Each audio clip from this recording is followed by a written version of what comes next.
program and said, look, we destroyed your ancestors for this. Or when this place was out of order, we did this. They are a lot like human beings. That's why they say image and after the likeness of humanoid, as in the symmetry of arm, leg, arm, head, Allah. And then you have the characteristics of God. What do people be talking about? God is a jealous God. Which one? Because not all of them were like that. Which one wanted to destroy mankind and which one wanted to save mankind? If you want to tell the truth, this was before the Bible story. Inky said he wanted to save them. And Lil said, get rid of all of them. So they say it as one person, God is a jealous God. No, Enlil operated that way. He didn't want anybody to have any other gods worshiping or following after their orders. And he wanted it like that, according to the ancient Sumerian tablet. So all these characteristics, jealousy, envy, anger, hate. Esau, who I've hated. God can hate somebody? Yes. But you want to think of some spirit that means good. God didn't always do good things. Bombing Sodom and Gomorrah, killing all those people. And if you read deeper into it, the innocent ones who died alongside those people, that was murder. But it says, thou shalt not murder. So does God follow his own law? The answer is no. Which means what? Do the gods follow their own law? No, they do not. So which means what? When you say the word God or gods, you're not talking about the same race of beings or the same groups of beings every time you say that word. And now people have gotten so mystified with the word, you can't even say the word God around conscious people without them thinking you're talking about the Christian God or talking about some spirit floating around, which means they didn't even read into the deeper stories of how this came about linguistically and historically before you arrive to that God that you're using now. Sixth God Drake is always speaking on is actually Baphomet with the moon, which is the dark side or the lesser light of the yin and the yang, the 6 and the 9. That connects you to the gods and goddesses of the shadow or the moon. You have Yarick, Yamaya, Selena. Human beings have two natures that are able to function within themselves and express outward. The Noxian Council merged the two, which is the Godhead and the manhead, which they call the manhood, and they made it be that people think it's all the same thing, but it's not. So you have the Son of Man, which is the Son of Moon, the dark of the yin and the yang, the number 6, and then there's the Son of God, which is the Son of Sun, the light of the yin and the yang, the number 9. And it was written in Mark 10:45, the Son of Man came not to be served. So what's supposed to be served or worshipped or revered? They hid that code in Daniel 7:13. That scripture said like a Son of Man, because that was not referring to a 6 God, but a 9 God. The number 6 and 9 are alike, but they are not the same number. Another code is in Matthew 6:24. No man can serve two masters. Ye cannot serve God and Mammon. Mammon brings you to the word money, which brings you to the word Mona, which means moon. The moon or Luna is the 6th God. This is why Drake, which ties you back to the word Draco, dragon, is reading in your realm as the 6th God with the symbolic prayer hands worshiping the 6. What a time to be alive. You and yours versus me and mine. That's the darkness versus the light. Drake or the dragon or Halal versus Michael or Michael, the Son of Man versus the Son of God, the 6 versus the 9. The FBI is the Men in Black. From the Men in Black, J.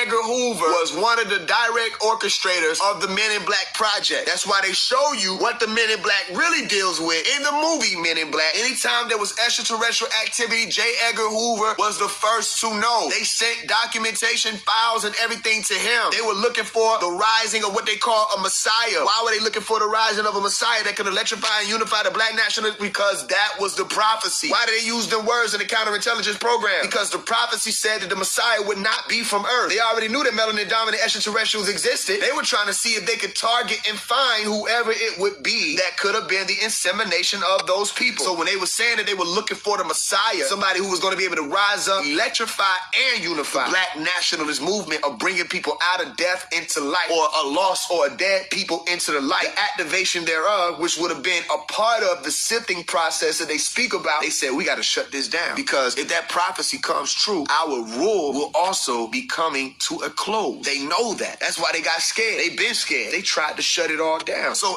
as the FBI literally used the language Messiah, y'all think that these people don't know what's going on? You think the books don't have anything to do with anything. They know that they have everything to do with everything, and we just don't know what they about. It's time for the matriarch to return, and Beyonce knows. When you look at Queen B, you also have Queen Bay that connects you to the Moors. All about the correction of the status or your state of being from the black, which literally means dead in the eyes of the elite, to white, the higher frequency living being, moving in the realm as a soulful, supreme being or a sovereign being. Sovereign comes from the Latin word superannus, supreme, above, beyond. Beyonce literally means beyond others. So Beyonce comes out with the song saying, who run the world? Girls. In 2011, 2 plus 11, 13. The number 13 is the capital letter B when you bring the 1 and the 3 together. Don't think that's a reach. The Masons already know this is why they use the 13 all over the dollar bill, the pyramid steps, the branches, the olives, the letters in Anahuac. They called the original settled sites colonies like the bees have, and there were 13 of those. The Moors hold the keys to the matriarch. Beyonce possesses those those keys. That's why she came out with the song Already, 2019, the 400th year since 1619. And she put the Moorish flag in that video. And she said